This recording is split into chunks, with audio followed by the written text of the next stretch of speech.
everyone, this is Disha and you are watching It's Disha Creation. So welcome back to my channel, and today we are going to discuss about the exercise 11.3. As you people know, exercise is based on subtraction. Or subtract the following in the question number 1, and in question number 2 write each of the following in columns and find the difference. So in exercise 11.2 we have already discussed about the addition, and there were two types of question, just like add the following and write each of the following in columns, then find the sum. So similarly, in this exercise there is also a question number 2, write each of the following in columns and find the difference. So student, let's start our discussion. First of all I am going to take one example of subtraction. Okay, सबसे पहले मैं एक example आपके साथ discuss करूंगी जो कि subtraction से है, और सब्ट्रैक्शन करना कैसे है ये थोड़ा सा ट्रिकी हो जाता है इन केस ऑफ मनी. ठीक है, मनी या फिर जब किसी यूनिट की बात करें, जब हम किसी यूनिट में सब्ट्रैक्शन करते हैं तो थोड़ा सा डिफरेंस हो जाता है. ठीक है, कैसे होता है, मतलब डिफरेंस क्या होता है कि नॉर्मल सब्ट्रैक्शन, सपोज यहाँ पर लिखा हुआ है 16 माइनस 9, तो ये नॉर्मल सब्ट्रैक्शन है. कैसा है, नॉर्मल. यहाँ पर कोई यूनिट हमें नहीं बताई गई है, ये नॉर्मल सब्ट्रैक्शन है.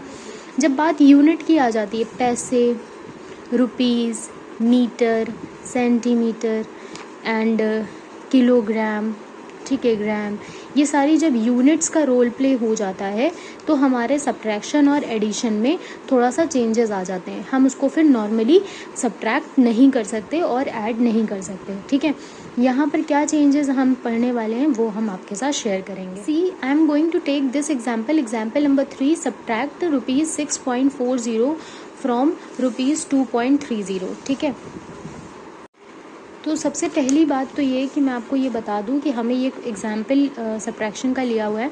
जो ये लिखा हुआ है ₹6.40 फ्रॉम ₹20.30, तो ये हमें माइनस कैसे करना है. फ्रॉम यहाँ पर लगाए तो फ्रॉम के बाद वाले नंबर से हम पहले वाले नंबर को माइनस करते हैं. होप कि ये बात सबको पता होगी, राइट. चलो नेक्स्ट हम मूव करेंगे. नेक्स्ट स्टेप पे हमने लिखा 20.30 एंड माइनस करना है इससे क्या, 6.40. ठीक है, दिस इज योर क्वेश्चन. ये क्या है, ये है आपके रुपीस और ये है आपका क्या, पैसे. ठीक है, ये यूनिट आपकी पैसे की है और ये यूनिट आपकी रुपीस की है. अब ये क्वेश्चन है जो कि आपको सॉल्व करना है. नाउ अब इसमें डिफरेंट क्या होता है वो अब मैं समझाने वाली हूँ आपको. तो ये पैसे हैं और ये रुपीज़ है. अब आप ये देखो कि 30 पैसे और ये 40 पैसा है. अब 30 पैसे ये बड़ा है या 40 पैसे बड़ा है, मुझे ये बताइए सबसे पहले. तो 40 पैसे की वैल्यू ज़्यादा है ना, तो ये बड़ा हुआ. अब 40 पैसा जब बड़ा है तो हम 30 से लेफ्ट कैसे करेंगे, मतलब माइनस कैसे करेंगे. 30 से क्या 40 को माइनस कर सकते हैं, नहीं कर सकते ना, क्योंकि 30 क्या है, छोटा है, 40 बड़ा है. इस केस में हम क्या करते थे, हम ऐसे केस में यहाँ से 1 बोरो कर लेते थे. ठीक है, और ये सिंपली हम यहाँ से 1 बोरो करते थे. यहाँ पर क्या हो जाता था, 9. क्या हो जाता था, 9 हो जाता था. और यहाँ पे क्या बचेगा, 1. राइट. अब हमने यहाँ पर क्या किया, बोरो दे दिया. क्या दिया, 1 बोरो दे दिया. तो क्या यहाँ पर क्या 13 हो जाएगा, नहीं, यहाँ पर 13 नहीं होगा, क्योंकि हमने यहाँ से 1 रुपीज़ लिया है. क्या लिया है, हमने यहाँ से 1 रुपीज़ यहाँ पर लिया है, और 1 रुपये इज इक्वल्स टू कितना होता है, 100 पैसे के बराबर होता है. हमने क्या किया, 20 से हमने क्या लिया है, 1 रुपी ले लिया है. क्या ले लिया है, और जब हम 1 रुपी, यहाँ पे क्या था, 20 रुपी था, यहाँ पर था 20 रुपीज़. जब हम 1 बोरो दे देंगे तो यहाँ पर क्या बचेगा, 19 रुपीज़. तो 1 रुपी किसके इक्वल है, 100 पैसे के. तो यहाँ पर क्या हो जाएगा, 100 प्लस 30, ये हो जाएगा 130. क्या हो जाएगा, 100 प्लस 30 ये ऑलरेडी लिखा हुआ था. हमने यहाँ से 1 रुपीज़ यहाँ पर दिया तो ये हो गया 30 पैसे. क्यों हमने पैसे में क्यों कन्वर्ट किया इस पूरे को, क्योंकि यहाँ की जो यूनिट है वो पैसे में है, इसलिए हमने इस पूरे को पैसे में कन्वर्ट किया है. तो अब ये हो गया 130. 130 में हम 40 माइनस करेंगे, 130 में हम क्या करेंगे, 40 माइनस करेंगे, 0 हो जाएगा. अब 13 में से 4 जाएगा तो क्या बचेगा, 9. ठीक है। तो इस तरह से हमने यहाँ पर लिखा 90, यहाँ पर क्या लिखा 90 पैसे, ठीक है। यहाँ पर क्या है, यहाँ पर है 19 रुपीज़, क्या है 19 रुपीज़। 19 रुपीज़ से हमें क्या माइनस करना है 6 रुपये। तो अब हम 19 में से 6 रुपये जब माइनस करेंगे तो क्या हो जाएगा, यहाँ पर 9 में 6 गया 3 1 13, तो ये हो गया 13 रुपीज़, 13 रुपीज़ 90 पैसे। This will be your answer. Now check the answer. ये देखिए, अब हम यहाँ देखने वाले हैं 13 रुपीज़ 90 पैसे इज़ द आंसर, राइट। तो ये एग्जाम्पल था जो कि मैंने आपको समझाने के लिए यूज़ किया है। अब हम एक्सरसाइज के कुछ क्वेश्चंस लेंगे जिसकी हेल्प से मैं आपको ये एक्सरसाइज समझा पाऊंगी, ठीक है। सो get ready for the exercise. Okay, so this is your exercise. हम यहाँ सबसे पहले क्वेश्चन नंबर 1 डिस्कस करेंगे। तो यहाँ पर क्या क्वेश्चन दिया हुआ है देख लेते हैं। Question is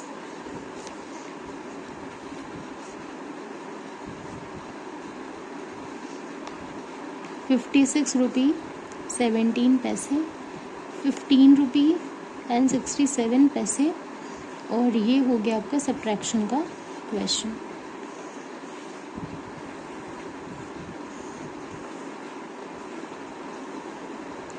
right, this is your question.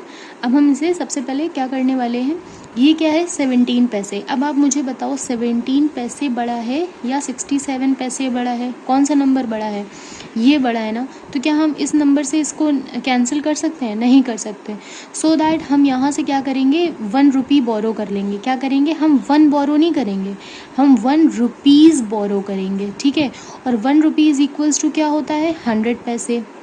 तो जब हमने 100 पैसे बोरो किए हैं तो यहाँ पर क्या हो जाएगा 100 प्लस 17 पैसे, ये इसकी वैल्यू क्या हो गई 117 पैसे।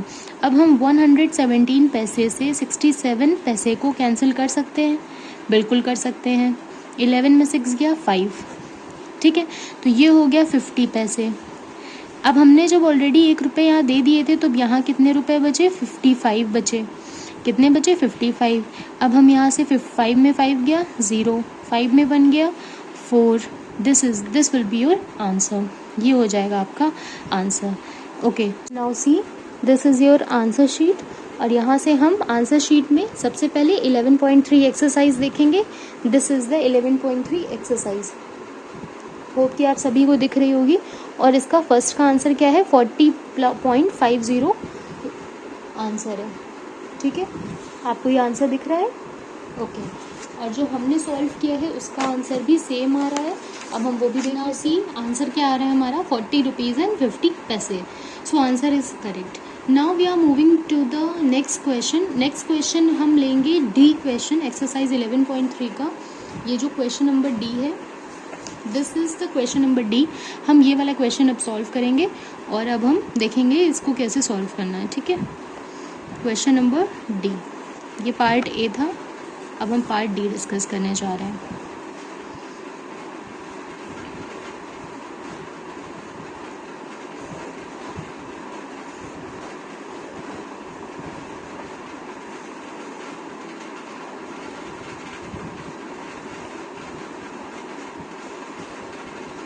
Okay, now this is 75 पैसे and this is 50 पैसे.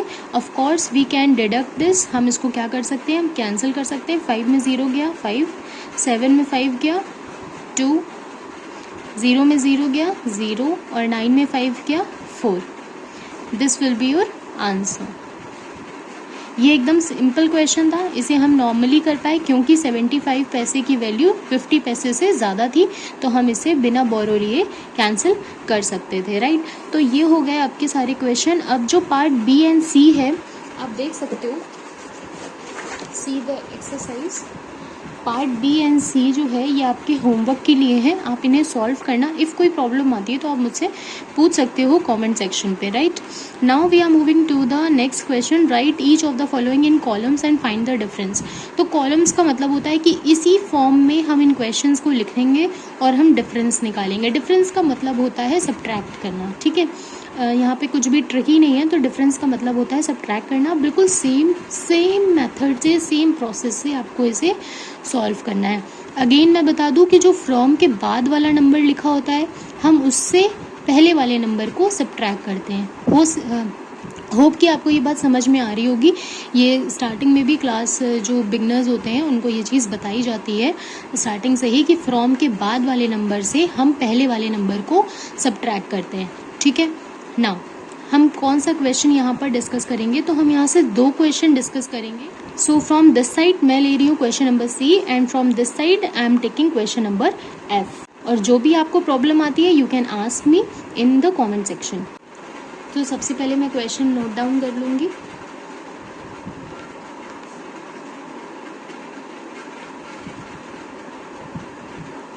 सो मैंने रैंडम क्वेश्चन पिक किया है विदाउट एनी डाउट। ये बिल्कुल रैंडम क्वेश्चन, मैंने 2 क्वेश्चन पिक किए हैं। अब हम इसे डिस्कस करते हैं। तो फ्रॉम हमें इससे इसको माइनस करना है, तो हम सबसे पहले लिख लेते हैं इस तरह से, ये रुपी है और ये पैसे हैं। ये हमने लाइन ड्रॉ कर ली, 90 रुपी डॉट 50 पैसे। ठीक है, ये हो गया हमारा कॉलम। ये क्या हो गया हमारा कॉलम। इस तरह से मैंने रफली ड्रॉ किया है। आप अच्छे से अपनी नोटबुक में ड्रॉ कर सकते हो पेंसिल और स्केल की हेल्प से। नाउ पैसे को हमने कट किया क्योंकि 50 इक्वल्स है 50 के, तो ये दोनों आपस में कैंसिल हो जाएगा। नाउ 0 एंड ये हम कट करेंगे 15 माइनस 9। 15 माइनस 9 हम इजीली कर सकते हैं। ठीक है, 15 में हम इजीली माइनस कर सकते हैं और यहाँ पे आएगा 6। क्यों? क्योंकि ये रुपीज़ था, ये पूरी यूनिट सेम है। यहाँ पे 150 रुपीज़ पूरे हैं। जब हम यहाँ से एक यूनिट से दूसरे यूनिट में ट्रांसफ़र करते हैं तब हमें थोड़ा सा ध्यान रखना पड़ता है। क्या ध्यान रखना पड़ता है? ये वाला प्रोसेस। ठीक है, ये वाला प्रोसेस ध्यान रखना पड़ता है। जब हम सेम यूनिट में माइनस कर रहे होते हैं, हमें यहाँ से कैरी लेना होता है, तो हमें प्रॉब्लम नहीं आती। हम इसे नॉर्मल सब्ट्रैक्शन की तरह ही करते हैं। जब हम यूनिट डिफरेंट करते हैं, एक यूनिट से दूसरे यूनिट में वैल्यू को ट्रांसफ़र करते हैं, तब हमें थोड़ा सा ध्यान रखना होता है। Right, now I am taking the question number F question मैं ले रही हूँ। सिमिलरली इसे भी करेंगे। सबसे पहले एक कॉलम बनेगा रुपये का और एक कॉलम बनेगा पैसे का। ठीक है, बिल्कुल सेम तरह से ही फॉलो करना है। तो अगेन जो फ्रॉम के बाद वाला नंबर है वो हम पहले लिखते हैं 75 रुपीज़ 22 पैसे एंड 37 रुपीज़ 29 पैसे। राइट, माइनस का मार्क एंड देन यहाँ हम करेंगे सॉल्व। तो 22 इज़ और 29 कौन सा ग्रेटर है? ये ग्रेटर है, ऑफ कोर्स ये ग्रेटर है। 22 छोटा है, तो हम क्या करेंगे, यहाँ से 1 कैरी ले लेंगे। क्या ले लेंगे? 1 कैरी ले लेंगे और यहाँ पर बचेगा 74 रुपीज़ और यहाँ पर हो जाएगा 100 प्लस 22, क्योंकि हमने 1 रुपी कैरी किया है। ठीक है, और 1 रुपी में होते हैं 100 पैसे, तो ये हो जाएगा 122 पैसे। अब 122 पैसे में हम माइनस करेंगे 29 पैसे, तो क्या आएगा हमारा, कितने पैसे आंसर आ जाएंगे हमारे। हम यहाँ से 1 बोरो करेंगे और यहाँ हो जाएगा 12 माइनस 9 3, यहाँ हो जाएगा 11 माइनस 2, यहाँ से हम 1 बोरो लेंगे तो ये हो जाएगा 11 माइनस 2 क्या हो जाएगा 9, 93 पैसे। अब यहाँ पर क्या बचा, 74 रुपीज़ माइनस 37 रुपीज़, तो 14, यहाँ से 1 हम यहाँ बोरो ले लेंगे, यहाँ बचेगा 6, 14 माइनस 7 करेंगे तो हो जाएगा 7, 6 माइनस 3 करेंगे तो यहाँ पर क्या बचेगा, यहाँ पर बचेगा 3। This will be your answer, 37 rupees 93 पैसे। होप आपको ये क्वेश्चन भी समझ में आया होगा। स्टूडेंट्स, ये था डिस्कशन आज की 11.3 एक्सरसाइज का। ठीक है, होप कि आपको ये पूरी एक्सरसाइज अच्छे से समझ में आई होगी। इफ़ अगर कोई भी प्रॉब्लम आती है आपको किसी भी क्वेश्चन में, तो आप मुझसे कमेंट सेक्शन में पूछ सकते हैं। Right, and in the next video we will discuss the next exercise 11.4 जो कि आपकी मल्टीप्लाई पर बेस्ड है। हम ये एक्सरसाइज हम अपने नए वीडियो में डिस्कस करेंगे। ठीक है, आज के लिए इतना ही। सो do this exercise, and if you have any queries, ask me in the comment section. Now the class is over. We will meet you in the next class. Bye bye, take care and keep learning.